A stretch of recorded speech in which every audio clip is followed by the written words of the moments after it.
Hello, dear learners. Welcome to English with Fatiha, your school channel for loving English and connecting with the world.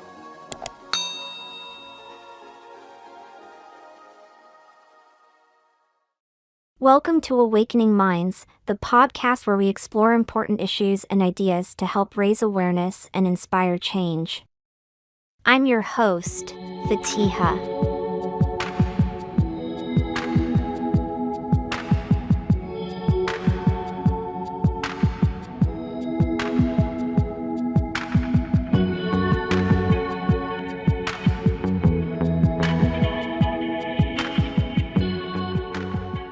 Today, we're diving into a fascinating and often misunderstood topic: the psychological and emotional differences between men and women.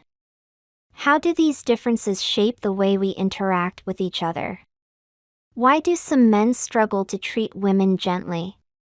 To help us unpack these questions, I'm joined by Dr. Emily Johnson, a psychologist specializing in gender studies and social behavior. Welcome, Dr. Johnson. Thank you, Fatiha.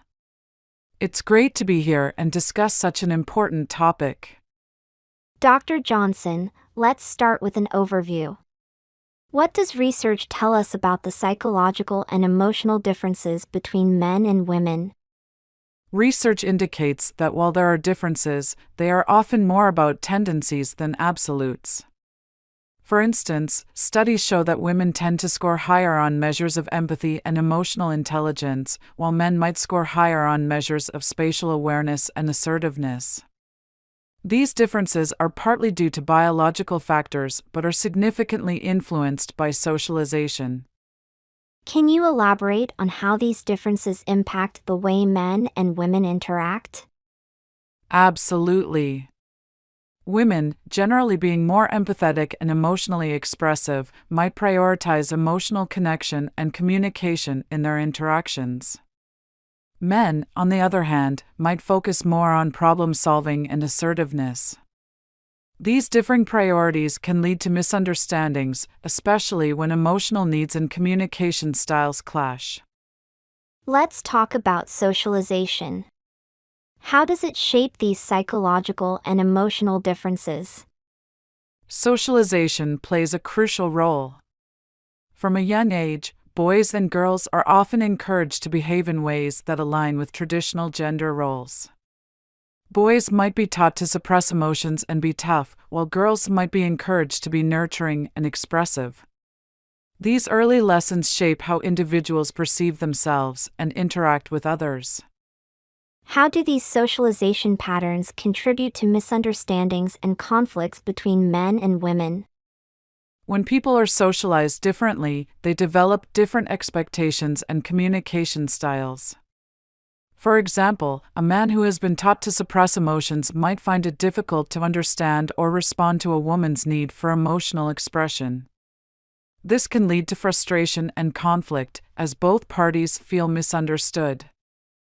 Beyond socialization, how do upbringing and societal expectations further influence these differences? Upbringing and societal expectations reinforce these differences throughout life. Boys might be rewarded for being assertive and independent, while girls might be praised for being kind and cooperative. Society often upholds these expectations, making it challenging for individuals to break free from these roles. This can limit personal growth and understanding between genders. So, would you say a lack of emotional education and role models for respectful behavior plays into this as well? Absolutely. Many people grow up without learning how to manage emotions or communicate effectively. Without role models who demonstrate respectful behavior and emotional intelligence, it becomes difficult to develop these skills. This lack of education contributes to difficulties in treating others, including women, with the gentleness and respect they deserve. Dr. Johnson, you've mentioned emotional intelligence several times.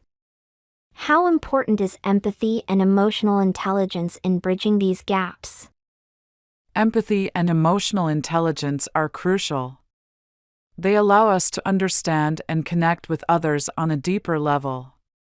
When individuals develop these skills, they become better at recognizing and responding to the emotional needs of others, leading to healthier and more respectful interactions. Can you share some strategies for developing empathy and emotional intelligence? Certainly. One effective strategy is active listening, which involves fully concentrating on what the other person is saying without interrupting. Another is practicing self-awareness by reflecting on one's own emotions and reactions. Mindfulness exercises can also help in becoming more attuned to others' feelings. Lastly, seeking feedback from trusted friends or mentors can provide valuable insights into one's behavior and how to improve it. Dr. Johnson, thank you so much for sharing your insights with us today. Before we wrap up, do you have any final thoughts for our listeners? Yes, I'd like to encourage everyone to be patient with themselves and others as they work on understanding these differences. It's a continuous learning process, but with effort and empathy, we can all improve our interactions and relationships.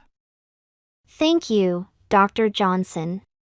And thank you to our listeners for tuning into this episode of Awakening Minds. We hope you found this discussion enlightening and helpful.